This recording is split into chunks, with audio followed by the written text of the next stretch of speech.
When you're thinking about a big commercial wall graphics project, what's the first thing that jumps to mind? I bet for a lot of you, it's getting the brand colors just right, or maybe the final look and feel. And yeah, those things are absolutely important. But today, we're going to talk about something that can have a way bigger impact, especially in a building that's up and running, how the project itself affects your day-to-day operations. So, let me ask you this directly. Think about a project you've worked on, maybe one that didn't go so smoothly. What was the thing that really caused the headaches? What was the single biggest risk you were trying to manage? If your first thought was getting that specific Pantone shade of blue to be perfect, well, you're not alone. That's a huge deal for any brand. But believe it or not, that's not the biggest threat to your project's success. Here it is, the real killer, the thing that can truly derail an otherwise amazing branding project, is operational disruption.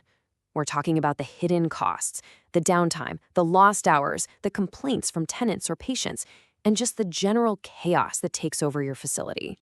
Okay, so if we want to figure out how to avoid all that disruption, we've got to look at where it comes from in the first place. And a lot of the time, it's the traditional methods that are the real culprits. So let's deconstruct what we call the old way. And just look at the contrast here. It's night and day. On the one hand, you've got traditional vinyl. You know the drill, strong adhesive, smells that linger for days, seams that can start to peel or bubble over time, and a ton of waste left on site. This is the stuff that forces you to shut down a hospital wing or a busy school corridor for days on end. But then you look at the modern direct-to-wall approach, and it's a total game changer. There are no adhesives, so no odors. The finish is completely seamless. There's almost no waste. And the best part? An entire installation can be done in just a matter of hours. Now, this huge difference in how things work on site means we really need a new way to think about projects. And it all starts by redefining a term we all use, but maybe haven't really dug into enough: turnaround time. You see, for too long, turnaround time has just meant how fast a vendor can print something at their shop and get it out the door. But that's not the part that actually impacts you, is it? The definition that really matters for your operations is the full on-site cycle. It begins the second that crew shows up and starts laying down projective sheeting, and it's not over until every last bit is cleaned up and that space is handed back to you 100% ready to use. So what's actually possible when you think this way? How about this? Under 5 hours. Seriously. Let that sink in for a second. A project that in the past might have meant a 2-day shutdown can now be done overnight, or maybe on a quiet Saturday morning. The space is ready to go before your team even comes in on Monday.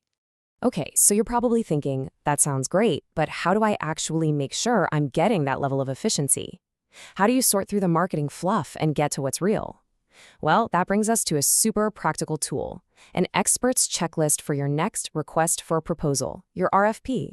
This is all about getting vendors to give you hard, comparable data, not just vague promises. So don't let them just say their equipment is low noise. Ask them for the specific decibel levels. Don't settle for eco-friendly. Demand the safety data sheets, the SDS, so you can verify for yourself that there are no nasty VOCs or odors. And this one is huge. Find out what surfaces they can work on without needing a ton of prep work and priming. This is how you really compare apples to apples. And, of course, anytime you're working in an occupied building, especially in places like healthcare or education, there's a whole other layer of non-negotiables.